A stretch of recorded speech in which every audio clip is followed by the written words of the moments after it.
Good morning, good afternoon, good evening. How are we doing today? Michael Zuber, one rental at a time. I just realized my lights weren't on. Sorry about that. Again, this is Saturday, October 1st. This is a 60-minute live Q&A where you can ask me some questions. You can just say hello if you would like. What I will do here is I will riff on 4 topics for about 10 or 15 minutes, which should hopefully give you enough time to say hello, ask some questions. What I will do after my 4 topics is I will scroll right to the top and start recognizing you, asking questions. So the earlier you get in, the earlier you put your comments on, the better chances are we will be able to kind of go through your question. In addition to that, something I have adopted, and it's the only time I talk about them, is on Saturday during the live Q&A. If you would like to jump to the front of the line, you could go ahead and put in a super chat. Super chats will jump you to the front of the line. I will address your question at that point. And the reason we do that is I had a YouTube expert tell me, Michael, do you understand that YouTube gets a cut of super chats? And the more super chats you get, the more that YouTube will push your channel. I'm like, makes total sense.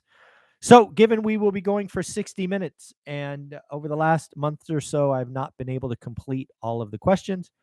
This is the time I will remind you that super chats are there for you to use if you would like to jump to the front of the line. So the 4 topics that I have and I want to talk about this morning are, in no particular order, what would it take for the Fed to pivot early? 2, I see more and more channels talking about rents crashing. We will talk about that. Number 3, we will talk about evictions skyrocketing. I'm seeing more and more channels talk about that. And then finally, we will talk about Ken McElroy and his video about investors are going to go broke. So what I thought I would do here is maybe we'll talk about Ken McElroy's video first. Again, if you don't know who Ken McElroy is, he is from Richstad fame. He is a very large multifamily investor, syndicator. He is very good at what he does. I like what Ken is trying or is doing. He's definitely an education first kind of individual. I don't think there's any secret that Ken is very good at what he does, but not very good at single family homes. He made a unfortunate call about single family homes about 2 or 3 years ago, which I didn't agree with and went public with my thoughts. But now he's talking about something that is in his domain. It is in his wheelhouse, and I agree with him entirely. So again, in his video where he talked about investors going broke, I do wish that he would have been more clear about them being multifamily investors. He talked about interest rate risk, bridge debt, bad assumptions. All of that was really pointing to what we've been talking about on this channel is the pain. It's coming to multifamily apartments, syndications, bridge debt. As I have shared with you for the last year or so, the multifamily environment, and this has been validated by Jonathan Twomley, Anna Kelly, 2 of our weekly experts, and both our syndicators, that there is a lot of pain coming. I've been warning you. I've tried to help you, specifically limited partners who are putting your money behind someone. You're going to get hurt. I hope it doesn't happen. But if you got into a deal, value add deal here in the last year or so that didn't have rate caps, that relies on cap rates staying low, that relies on rent increases abnormally high, and it's all kinds of bad. And I think Ken McElroy did a good job of articulating it. I again wish he was a little bit more succinct and focused on multifamily. I think he used real estate as a general bucket, and that's not true. What do we talk about on this channel? We talk about 30-year fixed rate debt. I don't know if you know this, but let's say you get you buy a $200K house, you get a $150K loan, it's fixed for 30 years, and out of nowhere, values fall 75%. your loan is undervalued, right? The asset's worth 50 grand, your debt's still 150. In commercial, that will likely get your loan called. In residential, as long as you make the payments, doesn't matter. It's a very different game. So again, a lot of the pain that I see coming, given the rate shock in values, it will come to multifamily, and it's coming quick. We've already seen multifamily transactions basically stop. When rates jumped that quick, deals stopped. They're being retraded. There's a standoff between sellers and buyers. It's going to get ugly. But again, remember, ugly is where opportunity is. You have heard me say on many occasions that I plan to repeat what I did in my first book, One Rental at a Time, where I bought cash flow single-family homes, duplexes, triplexes, and quads. And then at some point, 1031 into apartment buildings when the owner gets in trouble. We picked up probably, I think it was 62 units in the last crisis when multifamily crashed. All of that, or most of that, with no new money. We got deals with the banks. It's going to happen again. And the good news is we've been talking about it for a while. I talk about things early so you can prepare. But yeah, I think there's a lot of pain coming to multifamily apartment investors. So I agree with Ken. Number 2, let's talk about the Fed pivot. Again, I think I've come out in the last month or so and said that I think Jerome Powell is going to become the most hated man in America. It's not a badge I would ever want. I would never want to be hated at that scale and that, that forcefulness. I think it's just started. It's going to ratchet up. You are going to have politicians just push, prod, complain. You're going to have billionaires on TV doing this and that because they care about themselves instead of the broader picture. I want, and you probably heard me say over the last year, I want the Fed to be more aggressive. I wish the Fed would just rip the Band-Aid off. We'd suffer a short-term but dramatic drop, and then we could build out of it. This slow grind reminds me a lot of the dot-com era and the 5 years of kind of no growth in the NASDAQ. I don't like it. I don't like my pain slowly. Maybe I'm weird. I just want to have the pain, have that moment of just excruciating pain, and then build out of it. But that's not what the Fed's doing, right? The Fed is gradually getting us to 4.5, maybe 4 3/4, shoot, maybe 5 Fed funds. And that's going to be kind of like a slow train wreck. Band-Aid, ripping a Band-Aid off. Then we have a lot of people almost begging for a Fed pivot. I don't think there's any question that the Fed wants to go to 4.5 or 5.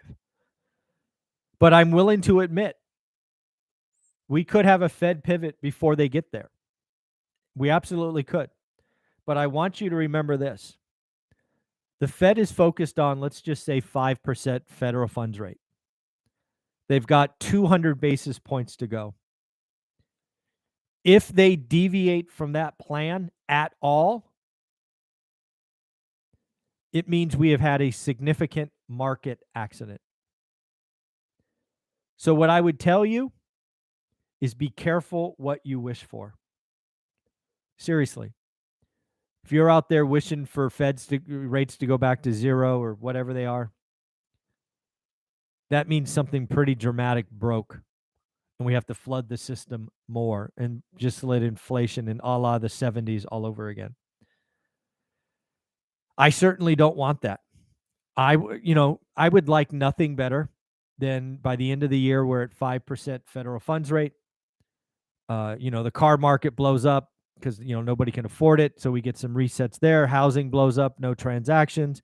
We find out who's who in the zoo. Unemployment goes up.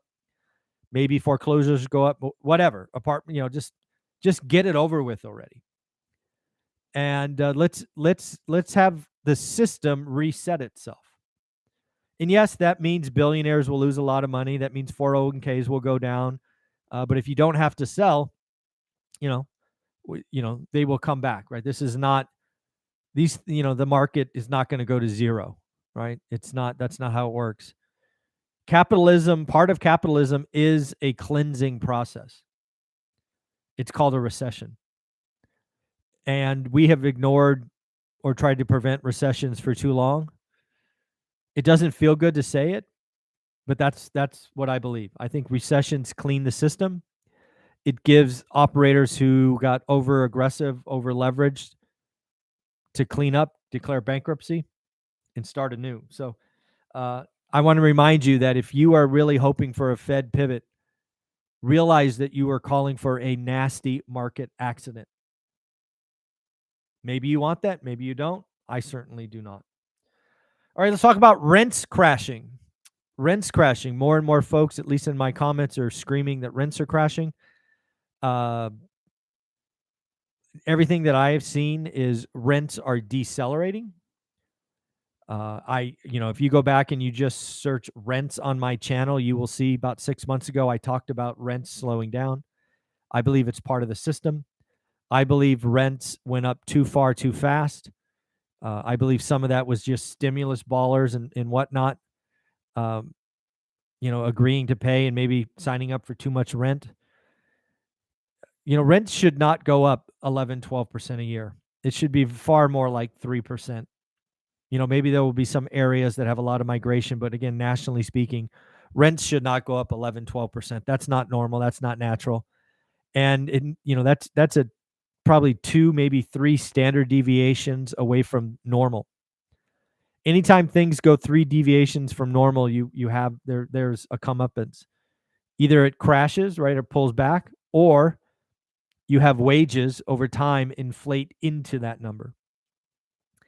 I personally believe in a lot of the country, the rents that I've seen in multifamily apartments are unrealistic. I think a lot of the deals that I'm still seeing come across my desk have 5% rent increases for the next 5 years. I think that's ridiculous. I think multifamily investors, generally speaking, are going to be surprised at 0 rent growth, 1% positive, 1% negative. I think single families, just given the affordability that is now at record lows, will have more stability. But I do think that single families can't go up 10% a year. That's unhealthy, not natural, 3 standard deviations from normal. Again, this is, outside of cities that are seeing huge migrations.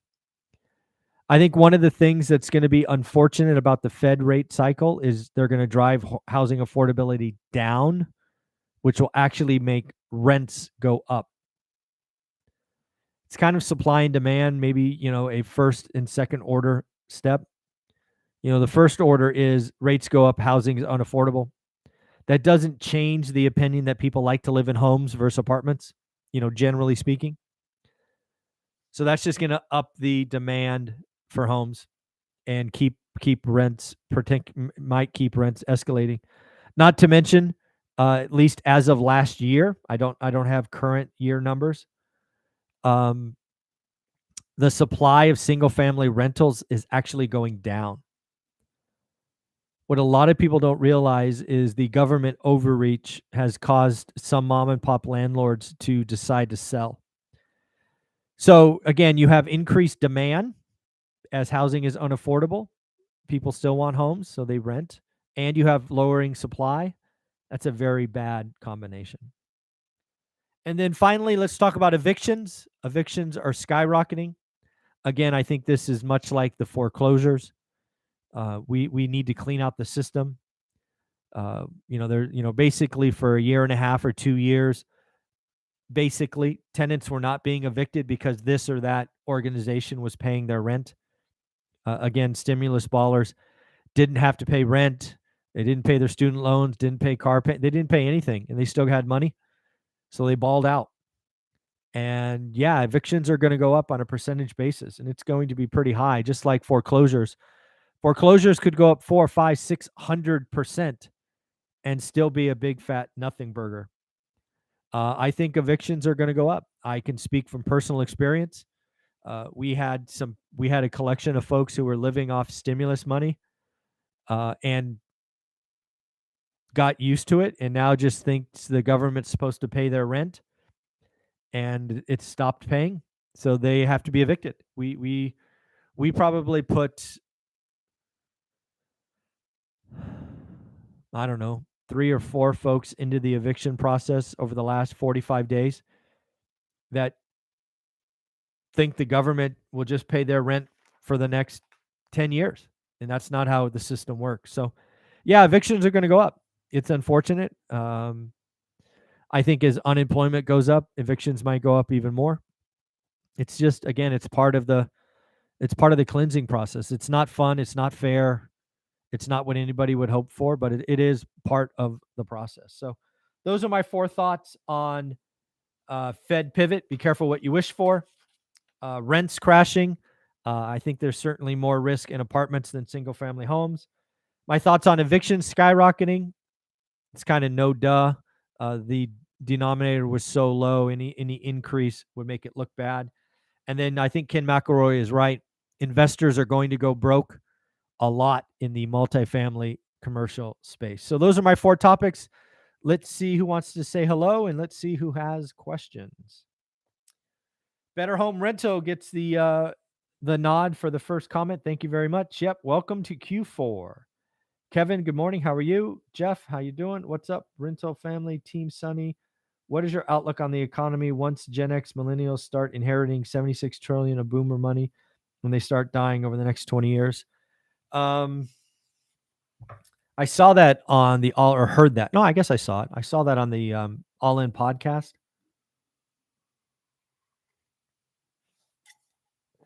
I don't know. I think that's just part of the process. Again, baby boomers clearly are the most wealthy generation. They're also the oldest. Yeah,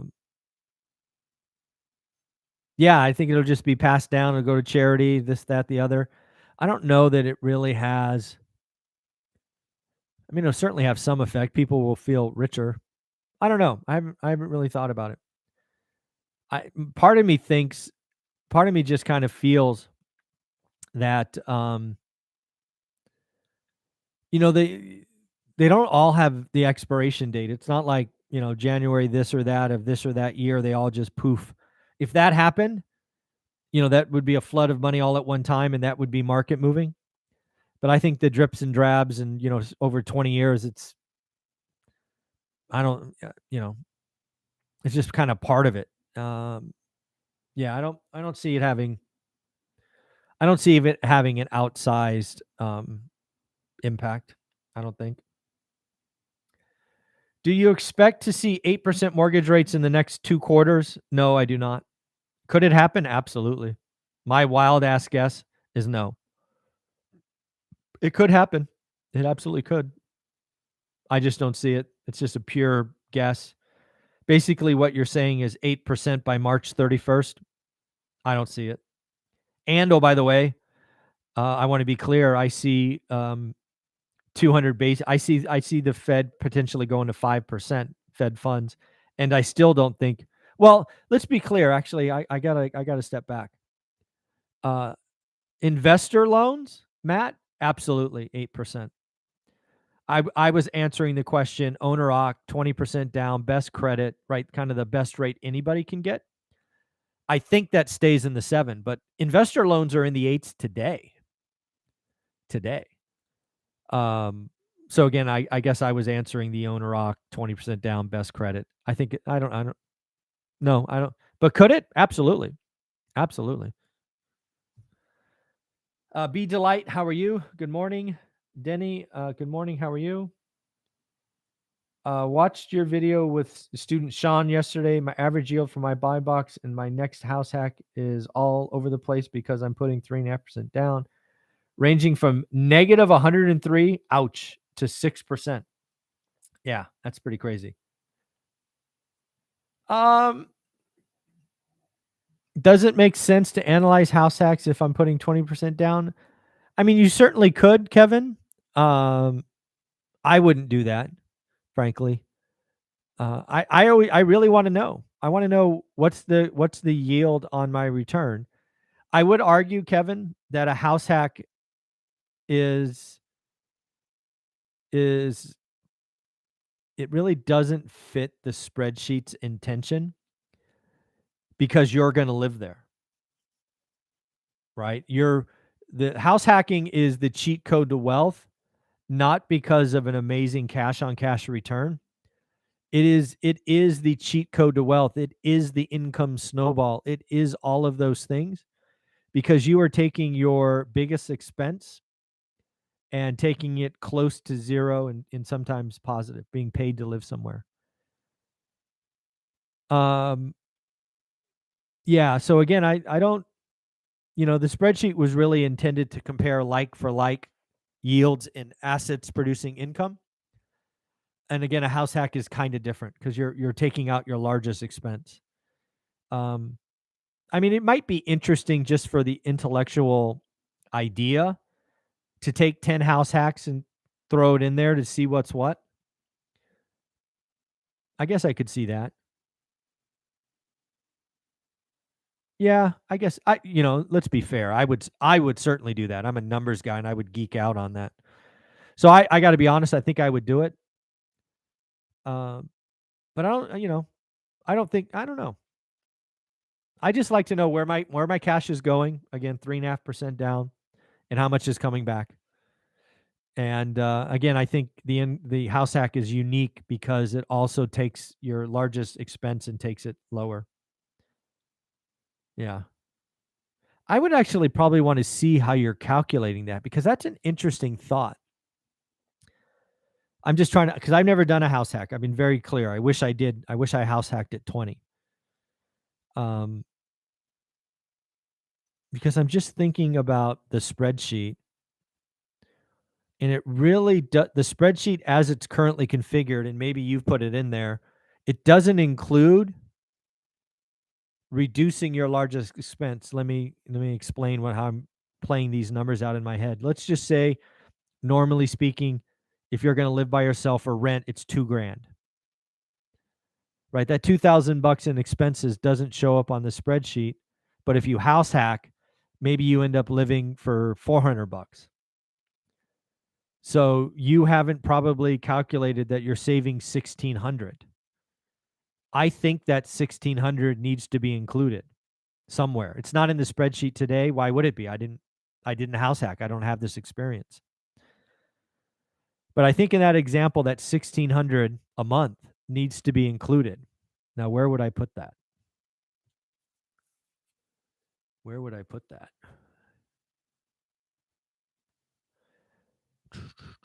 I probably would put it on the far right of the spreadsheet, next to the yield calculation, right, where you have -103 and 6.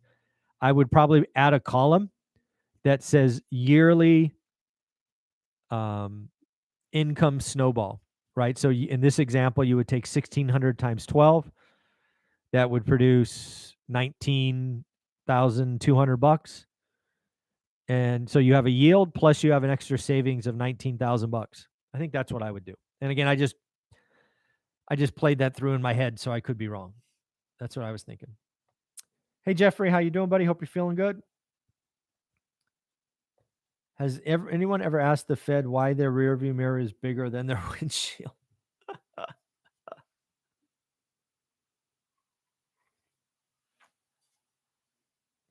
That's a great question. Yeah. No, yeah, that's a great observation.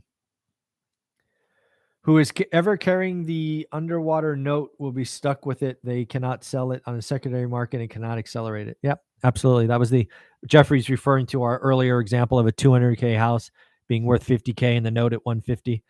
Yeah, the bank just hopes you keep paying, and you will if you're cash flowing. You won't if it's just a liability, but yeah. Hey, Prasanna, how are you? Good morning. Comparing the true rate of inflation and increase of 75 basis is essentially a Fed pivot. Inflation is rising much faster than the Fed raising rates. The Fed is not serious about breaking inflation. I certainly understand that feeling and comment. I disagree.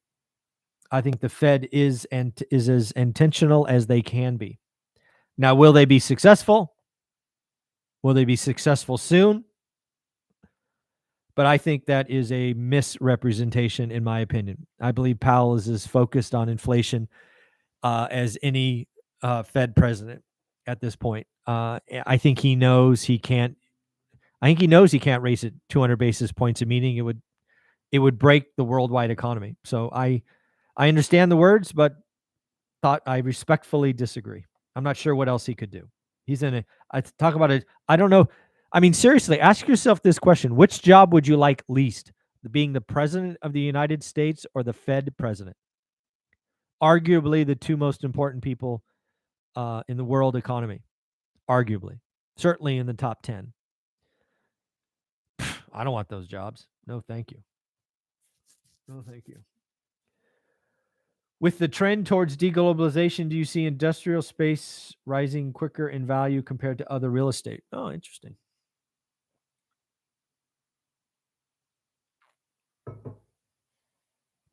It is certainly an asset class I have zero experience in, so my opinion should matter for nothing.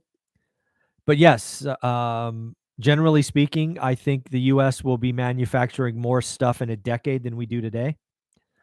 I think that will have a natural byproduct of increasing industrial value. Yes. It also will increase wages. Yes. And it will increase inflation. Yes. It's part of the reason why I'm really starting to believe that 52-year spreadsheet that if you've been on my channel, we've looked at forever is right. The next decade is going to have a lot of inflation. Certainly the next 5 years, a lot of inflation. Yeah. Yeah, I think so. And I think it's a good thing. I'm not complaining. I really hope that the next 8 years of this decade, employees get their time in the sun. I want wages to go up, real wages, not nominal. Right? We've talked about real and nominal a lot. I want real wages to go up. So I think we just have an inflation decade, and I think we get a new normal on the Fed funds rate. And yeah. Thoughts that the cost of capital will stay up for a while due to baby boomers retiring and moving to safer investments? Yeah, again, I think cost of capital, at least for me, I'm planning cost of capital at 8%, and it may go higher. Again, that's investor rates, not owner occ rates. Yeah, I think cost of capital stays elevated.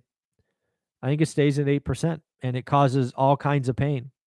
I think Ken McElroy's video about multifamily is dead on. I think there are deals that are already busted. We just haven't done the math.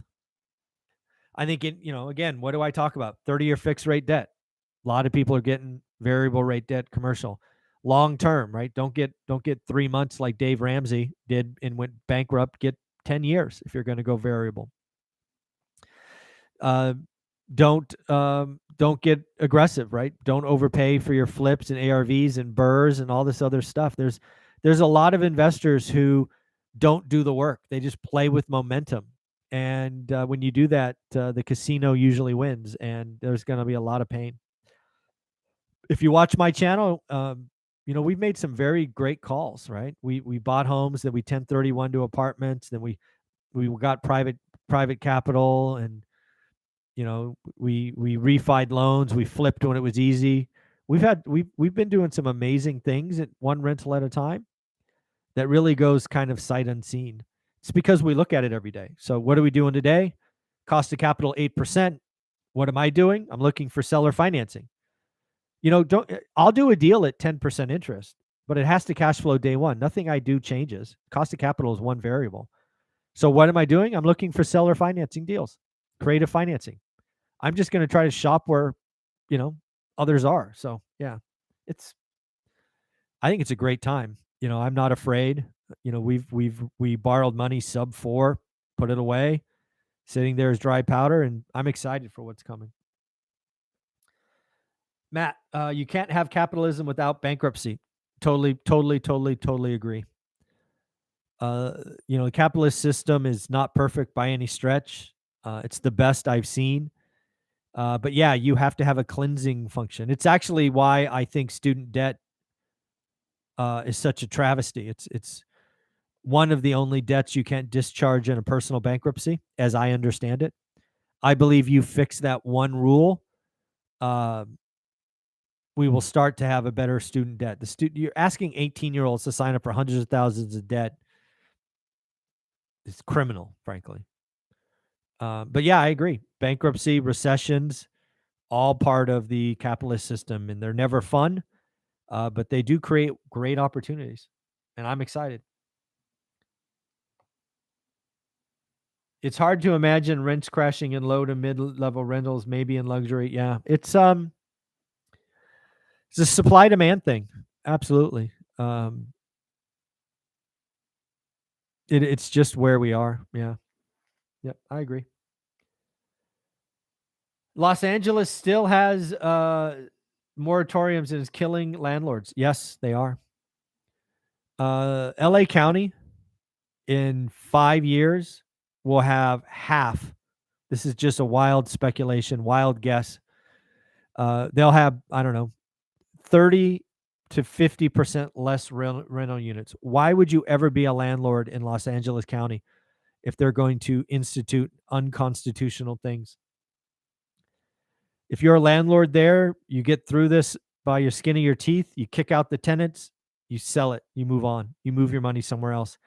LA County is going to pay for this decision very clearly, very soon. It's not good.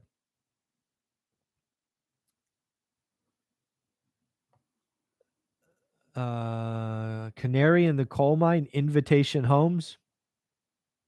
I don't see it, but maybe. I think Canary in the coal mine are the iBuyers. Jeez, can they just go away? I mean, yeah. I put in an offer slightly more asked with FHA loan. Selling agent received it. They literally ghosted us. The home has been on the market for months with the price decrease. Awesome. Why wouldn't a professional just respond if they don't want to accept FHA or whatever? Why would they just, instead of being rude? No idea, Kevin. People suck. What can I tell you? People suck. No idea. Get another agent, write it a different way, bring it to the owners. I mean, if you really like it, maybe, again, I have no idea. People suck. Maybe the agent knows that the building won't pass FHA and he's just too stupid to tell you. I have no idea, Kevin. I'm sorry. I'm sorry they ghosted you. I'm sorry they were rude. I'm sorry you were mistreated, but people suck. What is your suggestion for first-time homebuyers sitting with enough down payment? Do the work. Do the work. I think there's a lot of markets that are in for some pain. But again, owner-occ decisions are more than just the numbers. I like to sit here and, talk about cash on cash or yield or all of those things. But I have to tell you, cash on cash return meant nothing to me when we bought our home. Olivia basically said, we're going to live in these 1 or 2 cities.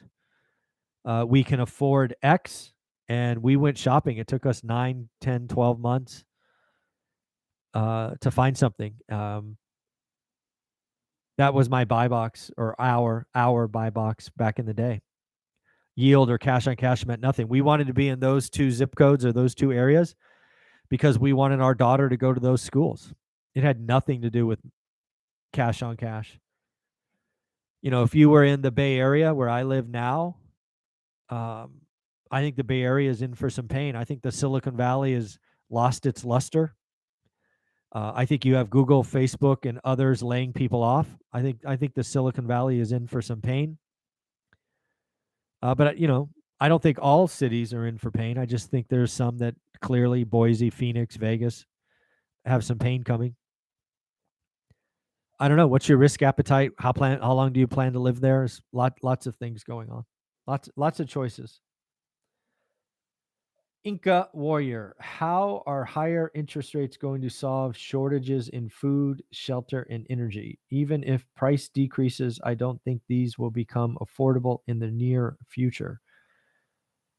I'm not sure what you want me to say.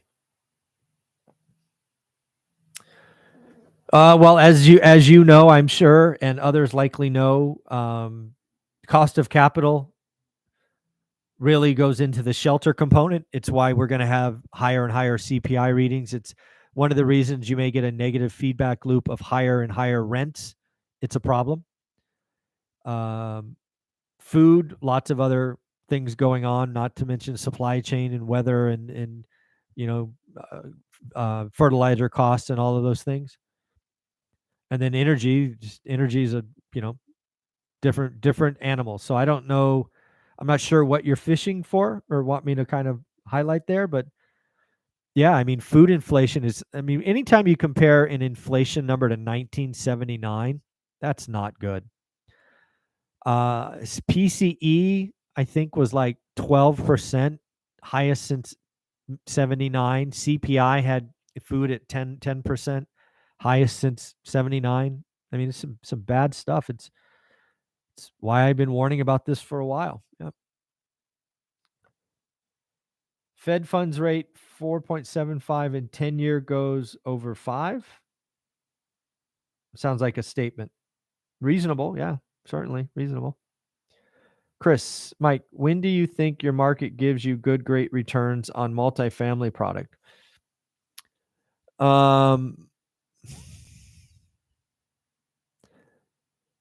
So the beauty about multifamily product in pain is that they will be one-off. They'll probably be handled through brokers.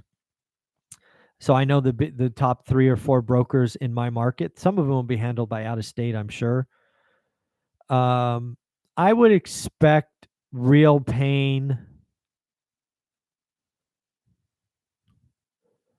I would expect to be looking at some deals Q3 of next year, probably. Again, the real pain doesn't come until that bridge debt pops. And most bridge debt that I've looked at has 1 year with a 1-year add. So yeah, I think it starts, and it'll start with a trickle and get worse. What's having gone through the crash the last time, you know, housing blew up first. Multifamily didn't really blow up till like 2011, 12. It's because the debt structure is so different. I don't know, but that's my wild ass guess. You know, it wouldn't shock me if a bank or somebody I know calls me and says, "Hey, Mike, do you have an appetite for this asset?" It wouldn't surprise me if that happened in Q1, Q2. But I think it's more reasonable Q3. Yeah, I think so. I started seeing multifamily. Sorry, I started seeing multifamily developers here in Baltimore building at 4 cap rates back in 14, 15. And knew it wouldn't last. There aren't enough high end income renters for prices. Yeah, it's going to be interesting. I may have to revise to a higher number. My estimate of 8% for owner occupant home loans by the end of 2022. Really? 2022. Wow. Jeffrey's been doing this a while, so I got to respect that opinion. It could. Again, I think I've said it could, but I don't see it, but it could. Yeah, it could. Hey, Trisha, how are you? Frank, how are you? I see inventory is going up slowly as old listings not getting sold, slow and steady. Yeah, what I think, yeah, it'll be very interesting to see. I think what a lot of real estate agents, at least and brokers, will be surprised about is the rise in cancellations, meaning listing cancellations, not purchase cancellations, lending cancellations. And I think you're also going to see expired listings pop, which means they've been on the market 90 days and nothing, so they just fall off. Yeah, it's going to be very interesting. Oh, Kevin, my house hack spreadsheet calculates how much I save while living there and how much yield I receive while renting out my. Oh, I got you. That makes sense. See, Kevin, you're already doing the things that my brain was thinking about. So nice work. Congratulations. Hey, Chester, good morning. How are you? Listening in on the house hack question. Did you get to check out the house hacking spreadsheet I added in the group? Oh, I haven't. I need to go find that. I'm sorry. Chester, you could I think you have my email. You can email that to me. If not, I'll send you my email. Bank of England collateral debacle is an ominous sign of decreasing liquidity. Yeah. Yeah, I think one of the things that people aren't talking about is there's been a lot of talk about M2 money supply growing. Folks, it's shrinking. Money is being extracted from the system. Liquidity is going the other direction. And when liquidity goes the other direction, stuff breaks. Think about a motor, and liquidity is your oil. If you turn on the motor and just drain the oil pan, eventually something's going to break. Something's going to break.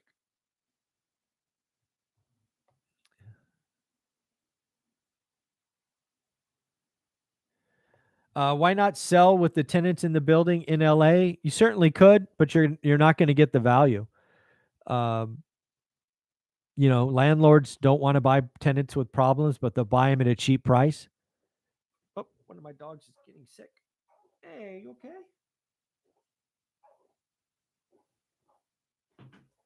Oh, Sonny, you don't feel good? All right, go over here. I'm sorry. I'll clean that up in a minute. Yeah, I think what's happening is landlords don't want to lose money, so they're going to get a lot more value if they kick out the tenants, clean it up, and sell it to owner occupant.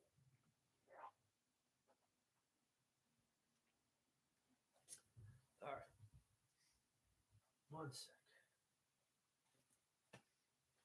one second.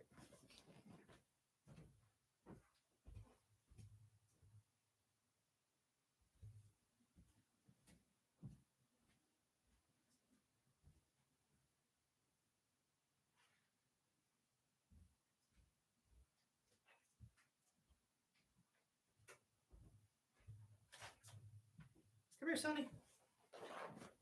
Come here, buddy. Oh, you a mess. You a mess. You gotta stop eating stuff. Why you eat stuff off the ground? That's not good. Why you do that?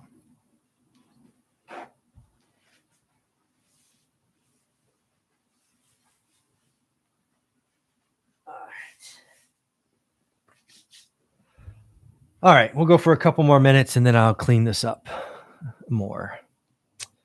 So I think I did that. Hey, Ironwood.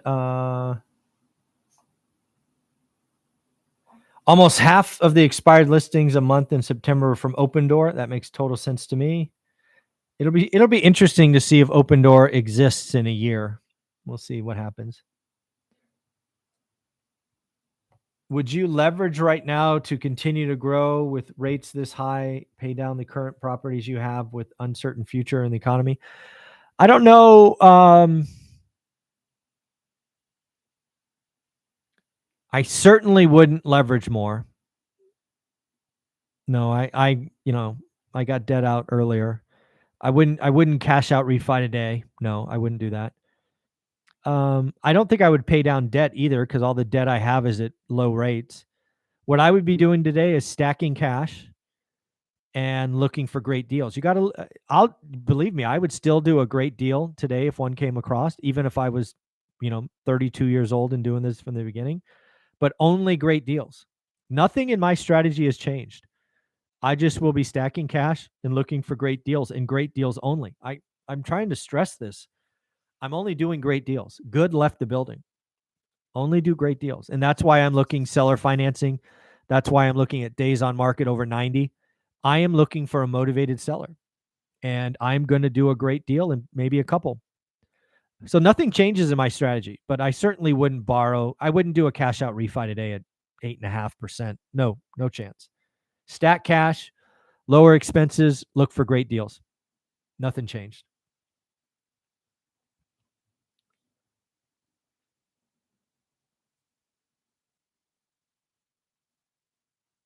Oh, there's a good question from Joey. Assuming they get inflation under control in the next few years, does the Fed learn their lessons or is it back to the money printer QE? I don't know. I'm guessing they really like that money printer. I hope they learn their lesson. I doubt they will. I am not optimistic. How far do rents crash in California? I don't think I said they would. I don't think I said California rents would crash. Um, I think rents, generally speaking, are pretty sticky.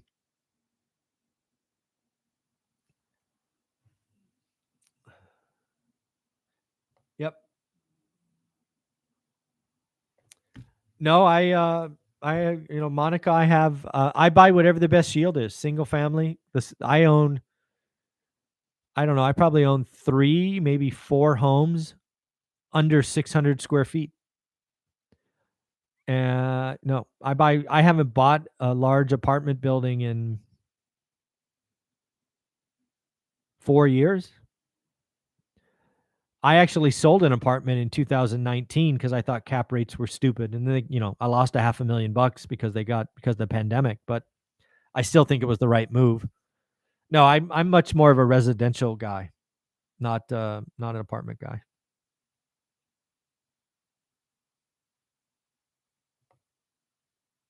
You're very welcome.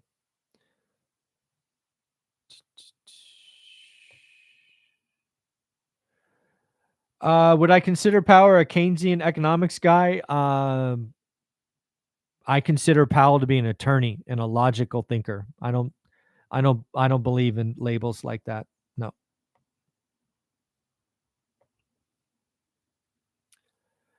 Lots of tenant occupied properties are sitting on the market in LA as buyers avoid them. Yeah, of course. Why would you want to sign up for somebody else's problem unless you get a sweetheart of a deal? Would you ever consider buying your next property residence to house hack in order to reduce expenses on a much better deal if you couldn't sell your first and it's an alligator? Well, you're asking me what I would do? No. I don't think Olivia would be down for that. And again, I'm saying this is somebody who's in an okay spot who doesn't have to make that consideration. Would we do that, earlier? Maybe, but yeah, I wouldn't do that. Yeah.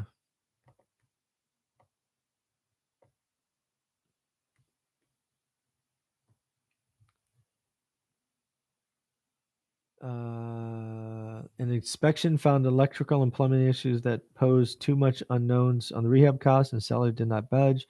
So I pulled out. I feel like a loser, but I did the right thing. Yeah, no, Anna, you should feel like a hero.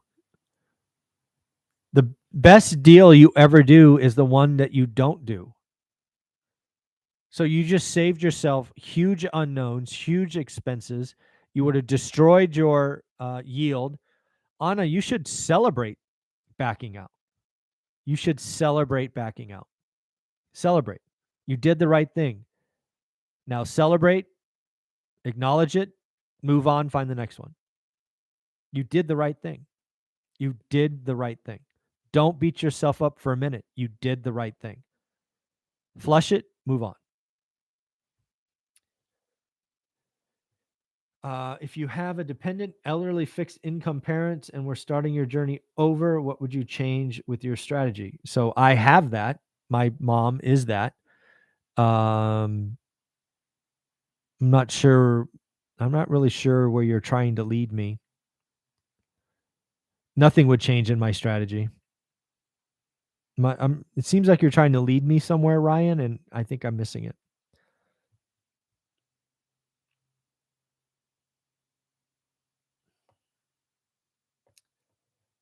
Good morning, Anthony. How are you? Thank you, Bitcoin man. I will. Thank you very much, Rollover. Oh yeah, bad deal can absolutely.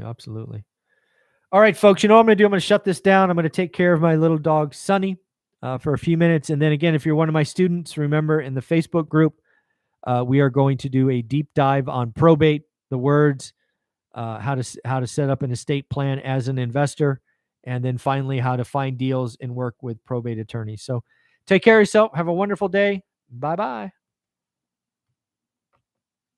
Okay, Sonny, where are you?